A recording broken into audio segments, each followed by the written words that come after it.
So hello everyone, Swami Vivekananda AKR chemistry classes में आप सभी का स्वागत है। सो देखिए भाई, अब जो हम स्टार्ट करने वाले हैं, मैंने आपको पिछले लेक्चर में फीचर को न्यूमान में कन्वर्ट करवाना सिखाया। मतलब कि फीचर रिप्रेजेंटेशन को मैंने न्यूमान में कन्वर्ट करवाया। ठीक है, अब हम कुछ एक न्यूमान लेंगे और उनको फीचर में कन्वर्ट करेंगे। उसके लिए क्या रूल होता है वो देखिए। फीचर को न्यूमान में कन्वर्ट करेंगे, फिर इसमें कैसे होगा, क्या होगा भी इसमें देखिएगा। सबसे पहले तो मेरे कुछ एक एग्जांपल्स हैं, ये देखिए आप एग्जांपल देखिएगा, न्यूमान का लिखिएगा आप एग्जांपल्स। ये लीजिए, ये मेरे पास एक न्यूमान का एग्जांपल है भाई। सबसे पहले एग्जांपल क्या है मेरा, न्यूमान को मैं किस चीज़ में कन्वर्ट करवाऊंगा, न्यूमान को किस चीज़ में कन्वर्ट करवाऊंगा मैं, न्यूमान टू फीचर। न्यूमान को मैं फीचर कन्वर्जन करवाऊंगा, न्यूमान का मैं फीचर कन्वर्जन कराऊंगा। तो ये किस प्रकार पॉसिबल है भाई, ये किस प्रकार पॉसिबल है यही बताना अब हमको। ठीक है, देखिएगा ध्यान से। ये मैं बना रहा हूं भाई न्यूमान। ये मेरी कौन सी है, न्यूमान प्रोजेक्शन है। ध्यान से देखिएगा, ये मेरी कौन सी प्रोजेक्शन है भाई, ये मेरी न्यूमान प्रोजेक्शन है।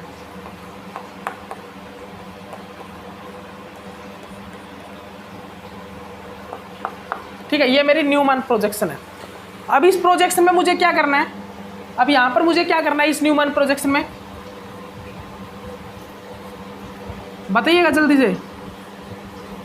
इस प्रोजेक्शन में मुझे क्या करना है, इसको कन्वर्ट करना है फीचर में। तो ये है कौन सी, स्टैगर्ड फॉर्म। ये न्यूमान प्रोजेक्शन कौन सी है भाई, स्टैगर्ड फॉर्म है। ये कौन सी है, ये है मेरी स्टैगर्ड फॉर्म। ठीक है, अब इस स्टैगर्ड को सबसे पहले मुझे क्या करना होगा, इसको मुझे कन्वर्ट करना होगा किसमें, एक्लिप्स में। तो सबसे पहले आप क्या करोगे, एक्लिप्स में कन्वर्ट करोगे। इसको एक्लिप्स में कर लीजिए भाई, आप इसको एक्लिप्स में कन्वर्ट कर लीजिए। एक्लिप्स में क्या होगा, एक्लिप्स में मैं क्या करूँगा मैं बैकवर्ड वाला, जो बैक वाला कार्बन है ना उसको रोटेट कर लूँगा। जो मेरा बैक वाला कार्बन है उसको मैं रोटेट करूँगा। ठीक है, ओके, ठीक है ना भाई, ध्यान दीजिएगा।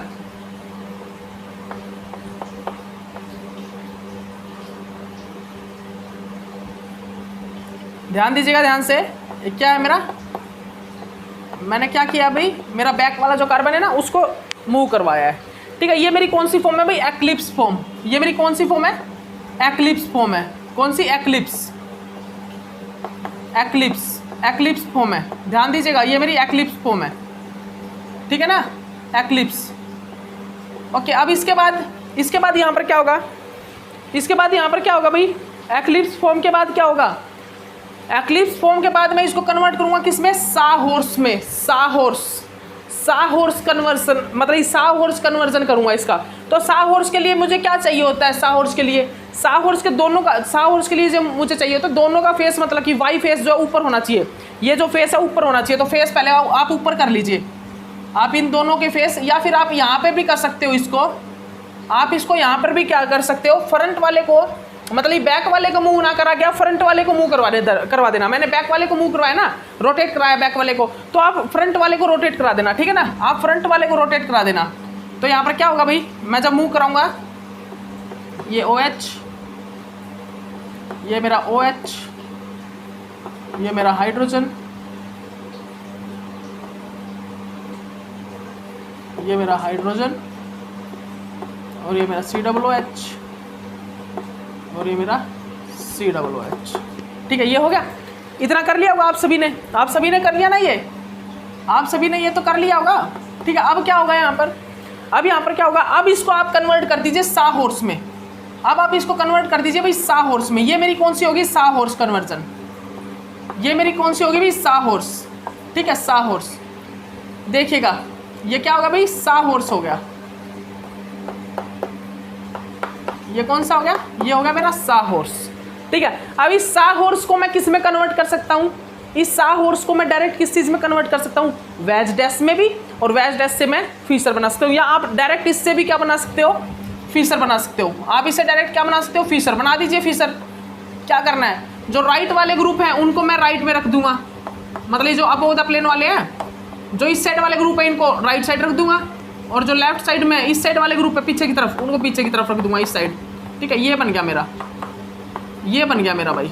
ठीक है, ये क्या है, ये क्या थ्रियोफॉर्म, थ्रियो इराइथ्रो, इराइथ्रोफॉर्म, इराइथ्रो है, थ्रियो अब एंटी वाली होती है। ठीक है, ये कौन सा है, इराइथ्रो, इराइथ्रोफॉर्म है एक प्रकार से। ठीक है, इराइथ्रोफॉर्म टार्ट्रिक एसिड, टार्ट्रिक एसिड। और अगर मैं इसको वैज डैश में कन्वर्ट करना चाहूँ, और अगर मैं इसको पहले वैज डैश में कन्वर्ट करना चाहूँ, किस चीज़ में भाई, अगर मैं पहले इसको किस चीज़ में कन्वर्ट करना चाहूँ, वैज डैश में, तो आप वैज डैश में भी कन्वर्ट कर सकते हो। किस प्रकार भाई, कर दीजिए इस प्रकार, ये COOH, ये COOH, तो इस साइड वाले ग्रुप तो होंगे अबोव द प्लेन, कर दीजिए भाई, कर दीजिए आप, अबोव द प्लेन लिख दीजिए इनको, ये अबोव द प्लेन है।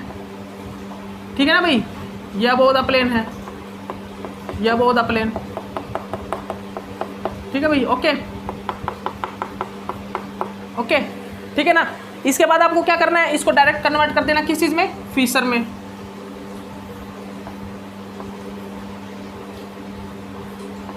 इसके बाद इसको आप डायरेक्ट कन्वर्ट कर देना फिशर में, कर दीजिए भाई फिशर में, फिशर में डायरेक्ट कन्वर्ट हो जाएगा। लीजिए मैंने फिशर में कन्वर्ट कर दिया, ये मैंने इसको किस में कन्वर्ट कर दिया भाई, फिशर में कन्वर्ट कर दिया।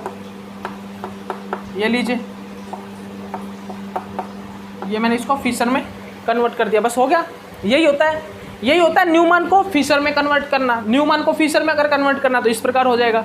देखिए अब आप ये सोच रहे होगे कि ये तो सब्जेक्टिव है, लेकिन ये आपका बेसिक है भाई। मैं आपको बता देता हूँ, ये आपका बेसिक है, यहाँ से आपके टॉपिक क्लियर होंगे, यहीं से आपके जो टॉपिक है वो क्लियर होंगे भाई। ठीक है ना, यहीं से होंगे क्लियर। ठीक है, ओके। तो अब देखिएगा, अब और देखिए, अब छोटे छोटे क्वेश्चन हैं उनको मैं आपका करवा रहा हूँ, और उसमें कन्वर्जन जो है वो आप करोगे खुद, आप खुद कन्वर्जन करोगे, मैं सिर्फ लिखवाऊंगा आपको कि आपको किस में कन्वर्ट करना है। ठीक है ना, ओके। तो एग्जाम्पल लिखिए भाई, जो क्वेश्चन आपको करने हैं घर से जो आपको क्वेश्चन करने हैं भाई। सबसे पहला जो एग्जाम्पल है वो क्या है, मेरा जो सबसे पहला एग्जाम्पल है भाई वो क्या है, लिख लीजिए एग्जाम्पल्स। मेरा एक इराइथ्रोफॉर्म टार्ट्रिक एसिड है, मेरा एक इराइथ्रोफॉर्म टार्ट्रिक एसिड है।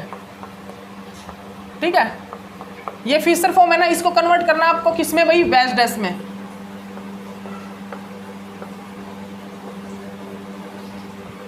वैज डैश में किस में कन्वर्ट करना है, वैज डैश में कन्वर्ट करना है। ठीक है ना, ओके।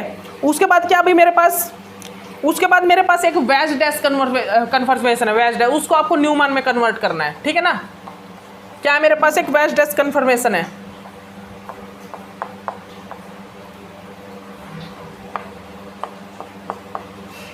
ध्यान से देख लीजिए आप इसको,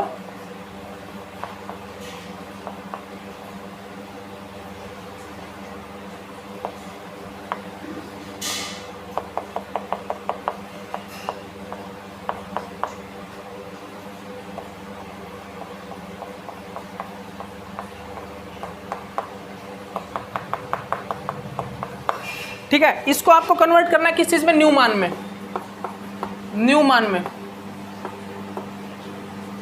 में। ठीक है, न्यूमैन में कन्वर्ट कर देना आप इसको, न्यूमैन रिप्रेजेंटेशन में आपको इसको कन्वर्ट करना है। उसके बाद और भी एग्जांपल है भाई, एग्जांपल की कोई कमी नहीं है अपने पास। ठीक है ना, उसके बाद और देखिए एग्जांपल, और लिखिएगा एग्जांपल, और एग्जांपल लिखिएगा, एग्जांपल और लिखिए। उस एग्जांपल में, इस एग्जांपल में क्या करना भाई आपको, ये आपके पास क्या है भाई, एक फिशर फॉर्म है, ये आपके पास क्या है, एक फिशर फॉर्म है,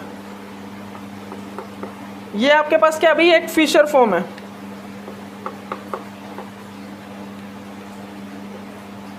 लिख लीजिए जल्दी से, ये आपके पास एक फिशर फॉर्म है, इसको किस में कन्वर्ट करना है, इसको आपको कन्वर्ट करना है साहॉर्स में, साहॉर्स में। भाई ये आपको होमवर्क है बहुत इंपॉर्टेंट, मैं देखिए आपको सब कुछ करवा चुका हूँ, आपको भी कन्वर्ट करना है। ठीक है ना, उसके बाद मेरा क्या भाई, मेरी एक साहॉर्स रिप्रेजेंटेशन है, मेरी एक साहॉर्स रिप्रेजेंटेशन है। ठीक है ना, मेरी एक साहॉर्स रिप्रेजेंटेशन है ये,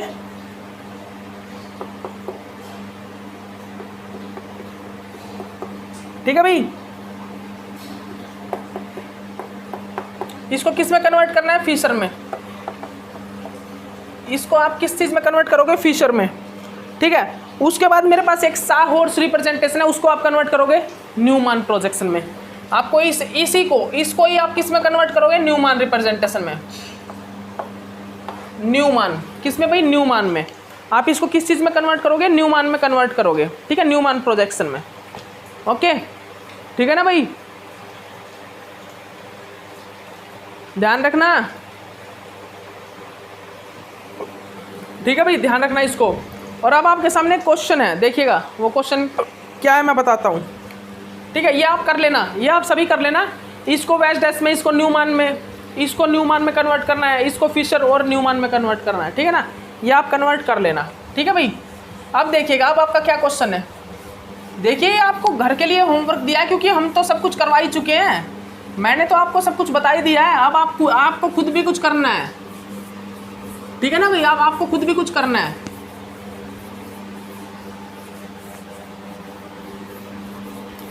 अब देखिएगा, अब हम किस टॉपिक पे आ रहे हैं भाई। अब हमारा टॉपिक क्या है? अब पहले तो एक क्वेश्चन है भाई, छोटा सा हमारे पास एक क्वेश्चन है। वो क्वेश्चन क्या है देखिएगा,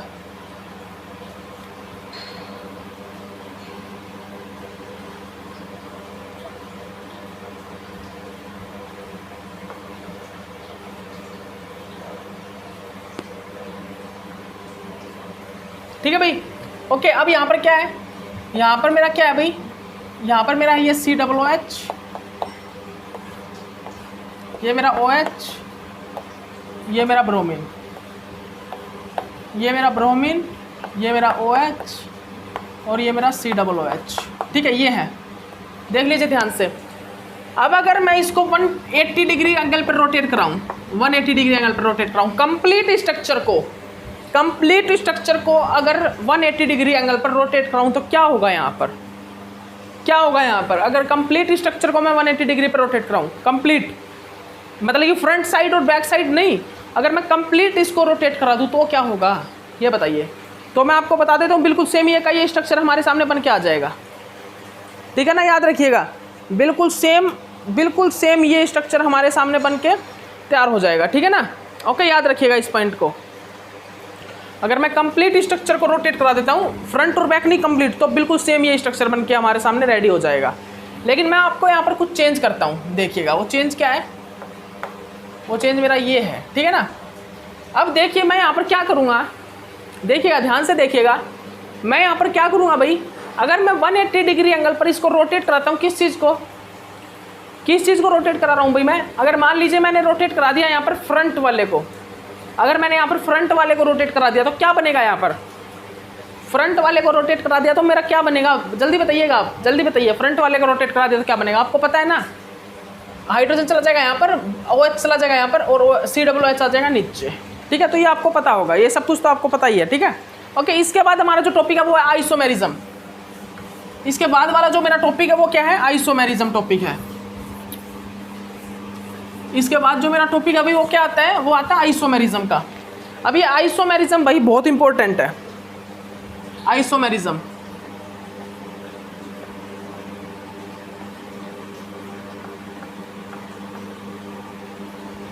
देखिए, आप सभी को एक बात तो पता है ना,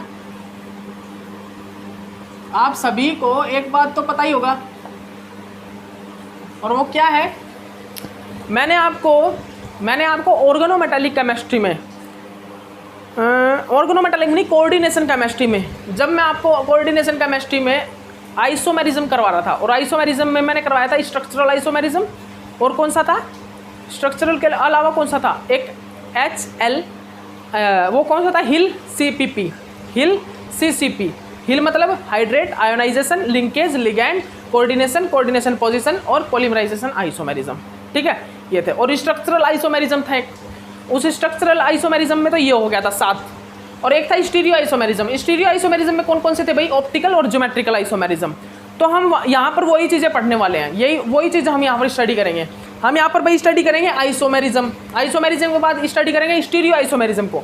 अब स्टीरियो आइसोमेरिज्म में हम स्टडी करेंगे कन्फर्मेशनल आइसोमेरिज्म, या फिर कन्फर्मेशनल स्ट्रक्चर कौन से होते हैं। उसके बाद डायस्टीरियोमर, एनेंसियोमर्स कौन से होते हैं, फिर ज्योमेट्रिकल आइसोमेरिज्म, ऑप्टिकल आइसोमेरिज्म कौन से होते हैं। इन चीज़ों को हम यहाँ पर स्टडी करेंगे। तो आपको सबसे पहले तो यहाँ पर पता होना चाहिए आखिरकार ये आइसोमेरिज्म क्या होता है। What is the isomerism? तो सुनिएगा मेरी बात, जहाँ पर मोलिकुलर फॉर्मूला सेम होता है, आइसोमेरिज्म जनरली क्या होते हैं, जहाँ पर मोलिकुलर फॉर्मूला सेम होगा, बॉन्ड कनेक्टिविटी भी सेम होगी, बट वहाँ पर कुछ एक प्रॉपर्टीज डिफरेंट होंगी, बट वहाँ पर क्या होगी, कुछ एक प्रॉपर्टीज जो है वो डिफरेंट होंगी, ठीक है ना। लिख लीजिए आप इसकी डेफिनेशन। डेफिनेशन क्या होगी भाई इसकी, डेफिनेशन क्या होगा, डेफिनेशन इसका क्या होगा भाई, डेफिनेशन लिख लीजिए आप इसकी। Molecular formula, molecular formula same, molecular formula same but different property, but different properties, ठीक है। और आगे आप इसको कंप्लीट कर लेना, आगे आप इसको कंप्लीट करा देना, पूरी कंप्लीट डेफिनेशन वगैरह मैं नहीं लिखूंगा आपको, ये सारी चीज़ें, ठीक है ना, ओके। क्योंकि भाई कॉम्पिटिटिव एग्जाम्स की तैयारी चल रही है, ये सारे सब्जेक्टिव एग्जाम्स की नहीं चल रही है। आपको सिर्फ जो चीज़ें मेरे को समझाना है ना उनको मैं समझाऊंगा अच्छे से, डेफिनेशन वगैरह आप लिख लेना। आइसोमेरिज्म क्या होता है, जहाँ पर मोलिकुलर फॉर्मूला सेम होता है, molecular formula, isomerism is also known as the molecular formula have a same, molecular formula have a same but different property, but contain a different properties. This type compound is called as the isomerism. This type compound is called showing as the, this type compound is showing as the isomerism compound, ठीक है ना। अब ये isomerism हो गया कि जिसमें molecular formula same हो बट प्रॉपर्टीज डिफरेंट हो। तो इसमें हम किस चीज़ को स्टडी करते हैं, इसमें हम स्टडी करते हैं भाई स्टीरियो आइसोमेरिज्म को। इस चीज़ को इसमें हम स्टडी करते हैं भाई स्टीरियो आइसोमेरिज्म को, स्टीरियो आइसोमेरिज्म।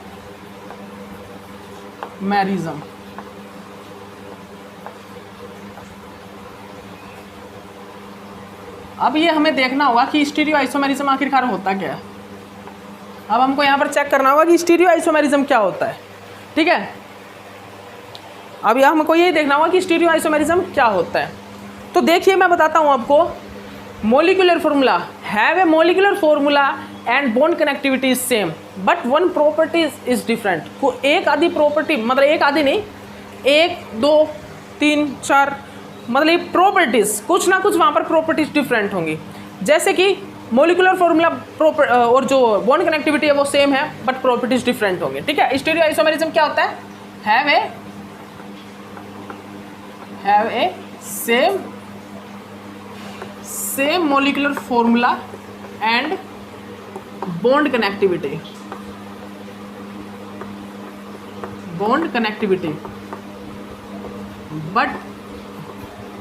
but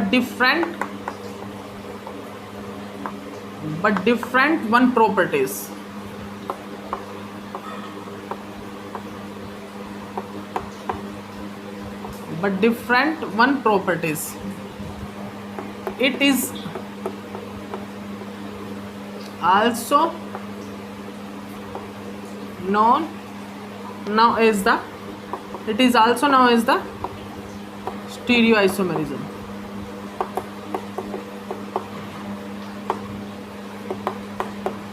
ठीक है। ये होता है हमारा स्टीरियो आइसोमेरिज्म, ठीक है। तो सबसे पहला जो स्टीरियो आइसोमेरिज्म हम स्टडी करने जा रहे हैं ना वो होगा कन्फर्मेशनल स्टीरियो आइसोमेरिज्म, जो कि क्या होगा, कन्फर्मेशनल स्टीरियो आइसोमेरिज्म। तो जनरली हम कन्फर्मेशनल स्टीरियो आइसोमेरिज्म किसको बोलते हैं भाई, कन्फर्मेशनल स्टीरियो आइसोमेरिज्म हम उसको बोलते हैं जहां पर बॉन्ड को ब्रेक करके ही प्रॉपर्टीज को डिफरेंट किया जाए, वहां पर रोटेशन वगैरह प्रेजेंट ना हो। जो स्ट्रक्चर था हमारा, जो स्ट्रक्चर है उसमें जो चेंज आए वो बॉन्ड को ब्रेक करके ही हम कर पाए, उसमें रोटेशन वगैरह करके हम चेंज ना ला पाए, ठीक है। जैसे कि मेरा स्ट्रक्चर देखिए, एक स्ट्रक्चर है, जैसे कि मेरा ये एक स्ट्रक्चर है भाई,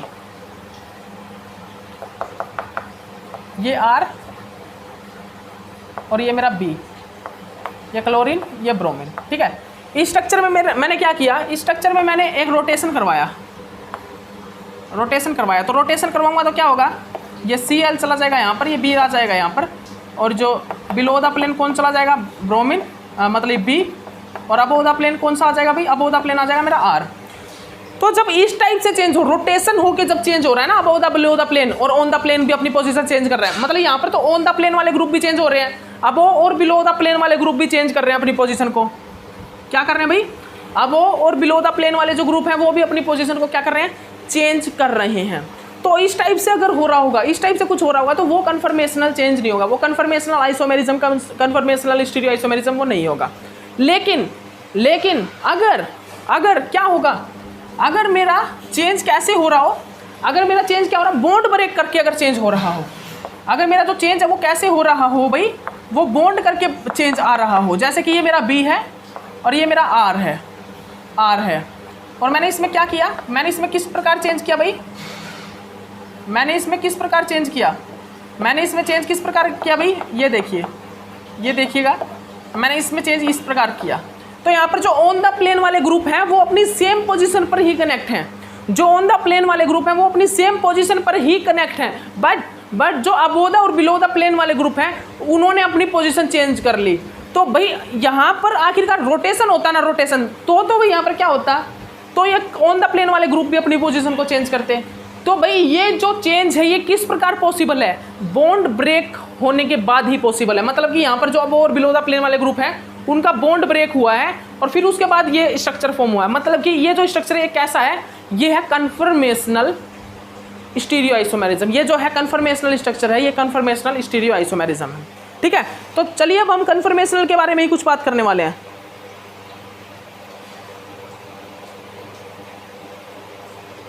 ठीक है, तो हम इस स्ट्रक्चर को कन्फर्मेशनल के साथ, कन्फर्मेशनल स्ट्रक्चर को रिप्रेजेंट करेंगे हम। ठीक है ना, तो इस स्ट्रक्चर की डेफिनेशन लिख लीजिए आप। कन्फर्मेशनल स्ट्रक्चर जो होते हैं इनकी डेफिनेशन लिख लीजिए, क्या होते हैं ये जनरली, ये जो है क्या होते हैं इनकी आप डेफिनेशन लिख लीजिए। ठीक है, क्या होते हैं अभी कन्फर्मेशनल स्टीरियो आइसोमेरिज्म, जहां पर molecular formula and bond connectivity same हो, बट क्या हो, but not isolated this type structure. हम इन स्ट्रक्चर को आइसोलेट नहीं कर सकते, जहां पर molecular formula and bond connectivity same हो, बॉन्ड कनेक्टिविटी, लेकिन हम इन स्ट्रक्चर को आइसोलेट नहीं कर सकते। This structure is does not isolated, in structure को हम आइसोलेट नहीं कर सकते। और इनमें जो चेंज लेके आते हैं वो बॉन्ड ब्रेक करने के बाद ही लेके आते हैं, रोटेशन वगैरह से नहीं आता। ठीक है ना,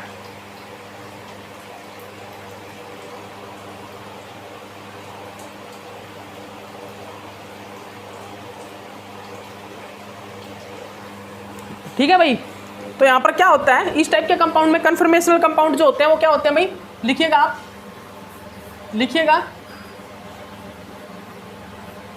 लिखिएगा कन्फर्मेशनल कंपाउंड।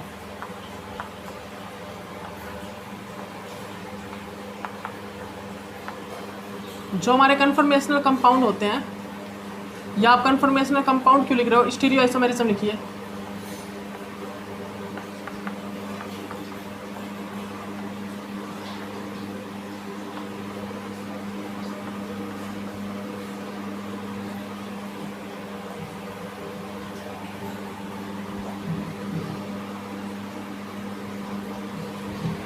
ठीक है भाई, ओके, ठीक है ना, हो गया। अब देखिएगा कन्फर्मेशनल के बारे में आप कुछ एक लाइन लिख लीजिए, सबसे पहली लाइन क्या लिखनी है आपको, कन्फर्मेशनल स्टीरियो आइसोमेरिज्म या स्ट्रक्चर कौन से होते हैं भाई, इनकी डेफिनेशन क्या होती है, when molecular formula and bond connectivity is same but not isolated this type structure, it is also known as the conformational structure. This structure time easy to change the above to below to above. This structure time easy to change the position of above and below groups. above and below groups की जो position है हम easily change कर देते हैं। कैसे, above को below side ले जाते हैं, below को above साइड ले आते हैं, easily ले आते हैं। लेकिन यहाँ पर जो on the plane वाले ग्रुप हैं वो अपनी पोजीशन को चेंज नहीं करते। Conformational structure time does not change the above the plane, मतलब कि on the plane groups। Conformational structure time does not change the position of on the plane group. ठीक है, पोजीशन चेंज नहीं होती, लेकिन अब और बिलो द प्लेन वाले ग्रुप्स की हम पोजीशन चेंज कर रहे हैं बॉन्ड ब्रेक करा के। ठीक है ना, ओके। और यहाँ पर इन स्ट्रक्चर को हम आइसोलेट नहीं कर सकते, ठीक है, ओके। इस टाइप के स्ट्रक्चर कौन से कहलाते हैं, क्या कहलाते हैं, ये स्ट्रक्चर कहलाते हैं हमारे, क्या कहलाते हैं भाई, ये स्ट्रक्चर कहलाते हैं हमारे कन्फर्मेशनल स्ट्रक्चर, कन्फर्मेशनल। ठीक है, कन्फर्मेशनल। जैसे कि मैं एक स्ट्रक्चर दिखाता हूँ आपको, मेरे पास एक स्ट्रक्चर है भाई, ये मेरे पास एक स्ट्रक्चर है, देखिएगा ध्यान से, ये मेरे पास एक स्ट्रक्चर है भाई, इसको ध्यान से देखिएगा आप सभी।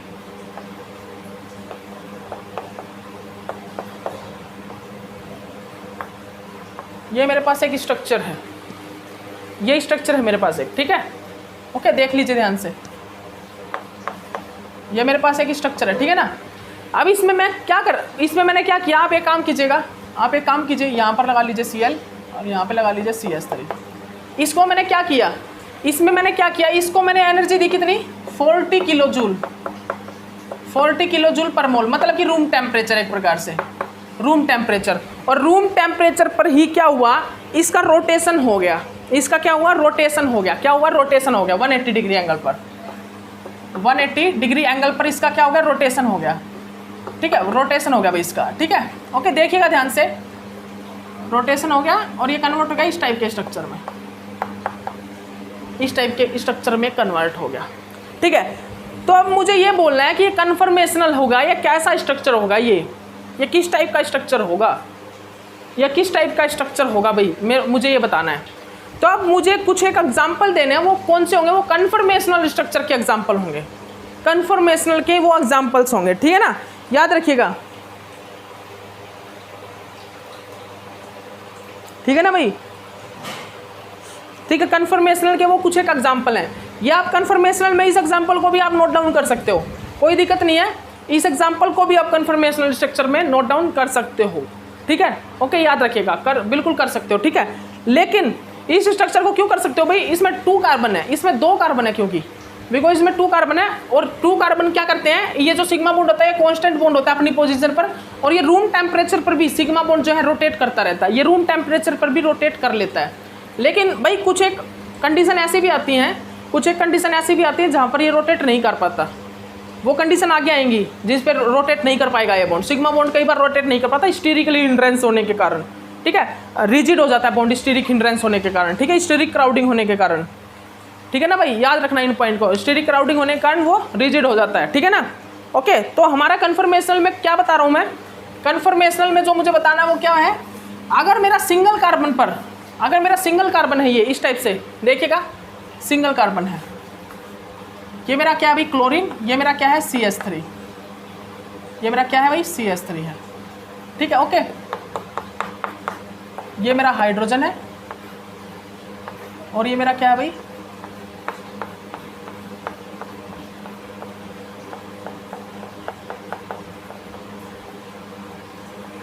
ठीक है भाई। ओके, देख लीजिए ध्यान से, ध्यान से देख लीजिए इनको, ठीक है। अब क्या करना है मुझे यहाँ पर, अब मुझे यहाँ पर क्या करना है, देखिएगा ध्यान से, देखिएगा इस स्ट्रक्चर को, ये यहाँ पर ब्रोमीन है। तो मैंने क्या देखा, जब मैंने इसको इस स्ट्रक्चर में कन्वर्ट हुआ देखा, मैंने इसको देखा कि ये स्ट्रक्चर ऐसा बन गया, ये स्ट्रक्चर इस फॉर्म में कन्वर्ट हो गया भाई,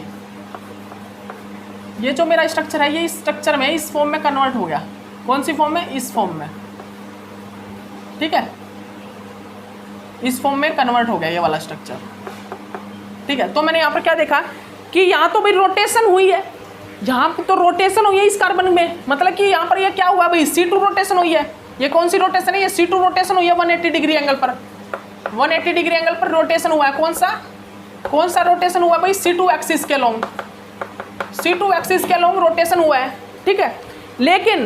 लेकिन जब मैंने एक और स्ट्रक्चर देखा, एक और स्ट्रक्चर देखा मैंने एक और ऐसा ही स्ट्रक्चर देखा भाई, और उस स्ट्रक्चर का कन्फर्मेशन देखा मैंने, एक और ऐसा ही स्ट्रक्चर लिया मैंने, और उस स्ट्रक्चर का मैंने जब कन्फर्मेशन देखा, ये देखिए उस स्ट्रक्चर में क्या हो रहा था, उस स्ट्रक्चर में भाई, उस स्ट्रक्चर में क्या हो रहा था, जनरली उस स्ट्रक्चर में रोटेशन नहीं हो रहा था, इस स्ट्रक्चर में रोटेशन नहीं हो रहा था। और हमको कैसे पता लगा कि इस स्ट्रक्चर में रोटेशन नहीं हुआ, ये भी मैं बताऊंगा आपको, देखिएगा किस प्रकार पता लगा हमें यहाँ पर कि यहाँ पर रोटेशन नहीं हुआ। तो देखिए, एक हमारा ये स्ट्रक्चर था, तो भाई देखिए अगर रोटेशन होता तो ये भी ग्रुप अपनी पोजीशन को चेंज करते, लेकिन इस वाले स्ट्रक्चर में इन ग्रुप ने, ऑन द प्लेन वाले ग्रुप ने तो अपनी पोजीशन चेंज ही नहीं की, लेकिन जिसमें रोटेशन हुआ है उसमें सभी ने अपनी पोजीशन को चेंज किया है, सभी ने अपनी पोजीशन को चेंज किया है। इसी प्रकार जिस कॉम्प्लेक्स, जिस कंपाउंड में अगर रोटेशन होके अबो बिलो प्लेन और ऑन द प्लेन वाले ग्रुप्स ने अपनी पोजीशन चेंज की हो, तो उस टाइप का स्ट्रक्चर कन्फर्मेशनल स्ट्रक्चर या कन्फर्मेशनल स्टीरियोआइसोमेरिज्म नहीं कहलाता। लेकिन अगर हमारे स्ट्रक्चर में जो प्रोडक्ट बन रहा है, जो चेंज आया है, वो चेंज अगर बॉन्ड ब्रेक होके आया हो, जैसे कि यहाँ पर भाई बॉन्ड ब्रेक होके रोटेशन वगैरह करवा के तो आप कुछ भी नहीं करा सकते ना। प्लेन चेंज, अगर आपने प्लेन पास कर दिया, प्लेन तो प्लेन पास करके भी वो ऊपर वाला स्ट्रक्चर ही बनेगा, बिकॉज ये तो यहाँ पर आ जाएगा, ये यहाँ पर, ये यहाँ पर, ये यहाँ पर, ठीक है। तो यहाँ पर प्लेन भी पास नहीं है, तो यहाँ पर एक ही पॉसिबिलिटी है कि इनके बॉन्ड ब्रेक करके, इसका बॉन्ड ब्रेक करके, इसका बॉन्ड ब्रेक के इसको यहाँ पर कनेक्ट करा दिया, इसको यहाँ पर कनेक्ट करा दिया। तो इस प्रकार जब बॉन्ड ब्रेक करा के हम अब और बिलो द प्लेन वाली पोजीशन को चेंज कर रहे हों तो उस टाइप के स्ट्रक्चर को कन्फर्मेशनल स्ट्रक्चर या कन्फर्मेशनल स्टीरियो आइसोमेरिज्म कहते हैं, ठीक है। इस टाइप के स्ट्रक्चर को हम कन्फर्मेशनल स्टीरियो आइसोमेरिज्म कहते हैं, जहाँ पर इस प्रकार से बॉन्ड ब्रेक करके हम चेंज ला रहे हों, ठीक है ना। तो यहाँ पर अगर मैं बात करूँ तो मेरा जो पहला स्ट्रक्चर है वो क्या है, अभी वो कन्फर्मेशनल स्ट्रक्चर नहीं है, वो कन्फर्मेशनल स्ट्रक्चर नहीं है। लेकिन जो मेरा सेकंड है वो क्या है भाई, कन्फर्मेशनल स्ट्रक्चर है। ऊपर वाला नहीं है लेकिन सेकंड वाला स्ट्रक्चर मेरा है, ठीक है ना। ओके, याद रखिए, बिकॉज ये बॉन्ड ब्रेक करवा के हम इसमें चेंज कर रहे हैं, ठीक है ना। तो बॉन्ड ब्रेक करवा के जहाँ पर हम चेंज ला रहे हो वो जनरली कन्फर्मेशनल स्ट्रक्चर ही होते हैं, ठीक है ना।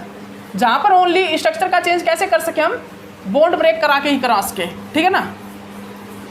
बहुत से एग्जाम्पल कराएंगे, अभी रुक जाइए, आपको बहुत एग्जाम्पल कराएंगे। अभी एग्जाम्पल है हमारे पास, बहुत एग्जाम्पल है, एग्जाम्पल है, भंडार है एग्जाम्पल्स का। इतने क्वेश्चन कराऊंगा आपको, आपका मन भर जाएगा, लेकिन भरने नहीं दूंगा मैं। अभी देखिए, मैंने अभी बोला भी था पीछे क्वेश्चन कुछ एक और करवाने मेरे को, लेकिन देखिए मैंने प्रायोरिटी फिर भी मैंने स्टीरियो कैंप को ही दिया। अगर मैं उन 7 यूनिट पे ही ध्यान देता तो मान लीजिए मैं 10 तारीख तक मतलब 10 डेज में करवा तो देता, लेकिन मेरा अभी मेन मोटिव यही होना चाहिए कि उनका रिवीजन, उनके क्वेश्चंस करने से पहले, क्वेश्चन मेरे पास हैं, क्वेश्चन मैंने वैसे भी ऑर्गेनोमेट्री लिख के भी डाल दिए हैं, एनएमआर आईआर के भी करवा दिए हैं, ठीक है। मास स्पेक्ट्रो के करवाने, ग्रुप थ्योरी के करवाने, वो मैं आपको करा दूंगा। कोऑर्डिनेशन के भी कुछ एक क्वेश्चन करा दिए, बायो इनऑर्गेनिक के कंप्लीट करा दिए हैं, ठीक है। तो मास और ग्रुप थ्योरी कराए हुए वो भी मैं करा दूंगा आपको। लेकिन मेरा मेन मकसद अभी यही है कि मैंने उनको सोचा तो था, लेकिन अभी थोड़ा उनको मैंने रेस्ट दिया। क्यों? क्योंकि मैं स्टीरियो केमिस्ट्री, पेरिसाइक्लिक और ऑर्गेनिक कर लेता हूँ। उसके बाद आपको क्वेश्चन कराने में मजा आएगा, क्योंकि फिर सारा ध्यान क्वेश्चंस पे ही रहेगा, रिवीजन पे रहेगा। फिर आपका रिवीजन करवाएंगे, ठीक है ना, रिवीजन पे रहेगा पूरा ध्यान। नहीं तो अभी क्या होगा, हम उन यूनिट्स को, उन क्वेश्चन वगैरह को सभी को करके रख देंगे साइड में, आपका भी मन भर जाएगा, ठीक है। आप भी उनका रिवीजन नहीं करोगे, फिर ये सोचोगे भी हमारे तो क्वेश्चन हो गए कंप्लीट, वो यूनिट हमारी कंप्लीट हुई है, ठीक है। तो आपके माइंड में भी ये बातें आएंगी, तो आप एग्जाम के टाइम आएगा तो एग्जाम के टाइम उनको रिवाइज नहीं कर पाओगे वापस। तो हम क्या करेंगे, हम भाई सभी यूनिट्स को इनको करके, इन सभी यूनिट को जो हमने सिलेबस करना है CSI नेट JRF के लिए, वो कंप्लीट करके और डायरेक्ट फिर हम रिवीजन, और रिवीजन के बाद क्वेश्चन स्टार्ट कर देंगे सभी यूनिट्स के। फिर हमको मतलब कि एक वो बोलते हैं ना, डिस्टर्बेंस नहीं होगी कि हमको क्या करना चाहिए। मैंने भी सोचा था कि 7 यूनिट के वो क्वेश्चन कराऊँ आपको, लेकिन मैं क्या करूँगा, मैं डे बाय डे आपको क्या करूँगा, 1 वीक के अंदर उनको रिवाइज कराऊंगा। 1 वीक के अंदर मैं उनको बोल के आपको उन सभी यूनिट्स का रिवीजन करवा दूंगा। रिवीजन संडे टाइम में कुछ टाइम लूँगा, मैं कुछ टाइम निकाल लूँगा उसके लिए, और रिवाइज करा दूंगा वो यूनिट आपको, ताकि आप भूलो नहीं, ठीक है। उसके बाद आपको क्वेश्चन प्रैक्टिस करा देंगे टाइम आने पर, लेकिन अभी नहीं। अभी आपको फोकस रखना है, तो असाइनमेंट सॉल्यूशन पे रखना है। जो आप यूनिट कर लो, आप खुद असाइनमेंट सोल्व करो, ठीक है। और फिर उसके बाद मैं वीडियो सॉल्यूशन डालूंगा, ठीक है ना। लेकिन अभी नहीं, अभी आप पूरा ध्यान दीजिए कि हमारा कम से कम इतना सिलेबस हो जाए कि हम 120 मार्क्स पे पहुंच जाएं। और मैं इतना सिलेबस करा दूंगा, मेरे को विश्वास है। मैं इस मंथ के अंदर ही करा दूंगा, इस मंथ से नेक्स्ट मंथ में 15 या 20 जुलाई तक, जब तक हमारे एप्लीकेशन फॉर्म आएगा ना, एप्लीकेशन पोर्टल, मैं जब तक आपको इतना सिलेबस करवा चुकूंगा यहाँ पर कि आप मतलब कि इन यूनिट से आप नेट JRF को क्वालिफाई कर सको, ठीक है ना। इतना सिलेबस मैं करा दूंगा, ठीक है ना। तो अब आप इतनी यूनिट को भी कर लोगे ना, तो मैं गारंटी दे रहा हूँ भाई, नेट निकाल दोगे आप, ईजिली नेट निकाल दोगे। अगर जितनी यूनिट मैं करवा रहा हूँ वो भी कर लोगे तो नेट आप ईजिली निकाल दोगे, अगर सभी यूनिट के एक एक टॉपिक आपने कर लिए, ठीक है। तो चलिए 1 मिनट रुकिएगा, ठीक है ना भाई। तो अब हम कन्फर्मेशनल स्टीरियो आइसोमेरिज्म कर रहे हैं ना, तो अब कन्फर्मेशनल स्टीरियो आइसोमेरिज्म तो मेरा हो गया। मैंने क्या देखा कन्फर्मेशनल स्टीरियो आइसोमेरिज्म में, मैंने क्या देखा भाई, आप बताइए। कन्फर्मेशनल स्टीरियो आइसोमेरिज्म में मैंने क्या देखा, बताइए क्या देखा भाई। तो कन्फर्मेशनल स्टीरियो आइसोमेरिज्म में मैंने चेक किया कि जब मेरा बॉन्ड ब्रेक करा के पोजीशन में चेंज आ रहा हो, वो कन्फर्मेशनल स्टीरियो आइसोमेरिज्म होते हैं। जहाँ पर रोटेशन वगैरह करवा के चेंज आ रहा हो, वो कन्फर्मेशनल स्टीरियो आइसोमेरिज्म नहीं होते। और मैंने एक कन्फर्मेशनल का स्ट्रक्चर दिया, एक आपको एग्जांपल दिया, जो मेरा एक्लिप्स और स्टैगर्ड फॉर्म था, उसमें चेंज कर रहे थे, वो आ रहा था क्योंकि वो डबल कार्बन का, उसमें एक सिग्मा बॉन्ड था बीच में जो रोटेट हो सकता है। लेकिन यहाँ पर जो सिंगल कार्बन था और उसको टेट्राहेड्रल स्ट्रक्चर था, तो सिंगल कार्बन एटम का टेट्राहेड्रल स्ट्रक्चर, उसमें हम अगर बॉन्ड रोटेट करा के चेंज ला रहे थे, तो वो हमारा कन्फर्मेशनल नहीं था, लेकिन जिसमें बॉन्ड ब्रेक करके कर रहे थे वो हमारा कन्फर्मेशनल स्ट्रक्चर था। ठीक है ना।